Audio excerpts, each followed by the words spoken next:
Un résultat intéressant, surtout cette image du raté de la VAR qu'on gardera en tête. Vous avez eu l'arbitre au téléphone. Qu'est-ce qu'il vous a raconté? Déjà, dans quel état était-il? J'ai eu la chance de l'avoir parce que c'est un arbitre que j'ai connu depuis plusieurs années. Il est d'origine congolaise, Jean-Jacques Ndalangambo, d'ailleurs parmi les arbitres sélectionnés pour la prochaine Coupe du Monde de football. Ouais. Alors lui, il me dira effectivement que sa première impression, c'était que voilà, le ballon n'avait pas touché la main, mais sauf que quand tes assistants VAR t'appelle et te montre ce plan-là, son erreur, hein, il l'avoue, a été de ne pas demander des plans additionnels parce que on avait déjà mis beaucoup de temps pour tout simplement revoir cette action. Il ne voulait pas tirer les choses en longueur. Et il va m'avouer que les assistants VAR, eux, n'ont jamais eu aussi ce plan, le plan que vous avez vu en dernier. Alors, on vient d'avoir 3 là. Des plans. 3. Il y en a 2 qui disent que c'était le genou. Absolument. Et un seul qui dit que c'est le bras. Ouais. Donc ça veut dire que les assistants VAR n'ont vu qu'un seul plan. Un seul plan, absolument. Et ils disent qu'en fait, il me dit qu'eux-mêmes ils sont surpris hein, parce que ces images sont sorties. Mais comme je l'ai raconté en fait en direct quand je suivais le match commenté par Romain Grimaud et Franck Simon, c'était assez flagrant puisque après la prise des décisions, juste après, on voit le meilleur plan qui ne lui a jamais été proposé. C'est ça. Comment vous avez réagi vous en direct?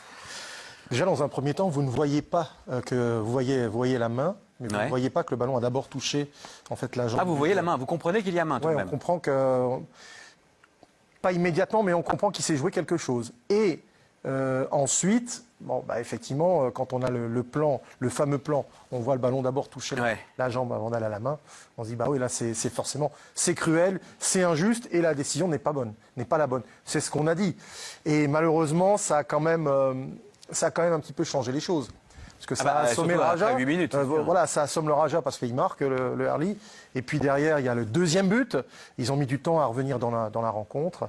Bon, c'est pas le seul raté, on va peut-être en parler, mais c'est pas le seul raté du week-end en termes de VAR. Hein. Bon, ça va pas vous réconcilier avec la VAR? Non, si ça continue, je pense que la VAR va devenir une supercherie en Afrique. Alors, c'est volontaire tout ça. C'est pas un raté de la VAR. Ils savent très bien ce qu'ils font. C'est à la Ligue qui est en face, à la réalisation. Il joue un petit peu avec les images, vous montrez l'image qui arrange forcément Vous voulez dire que le réalisateur, qui sans doute était égyptien, a choisi de ne montrer que cette image. Exactement, c'est volontaire, c'est pas un raté. La VAR, on l'utilise mal. Elle était censée être une avancée pour le football africain, pour le football mondial. Il y a des ratés un petit peu partout. Mais plus précisément en Afrique, parce qu'on a vu des choses grotesques hein, dans l'arbitrage.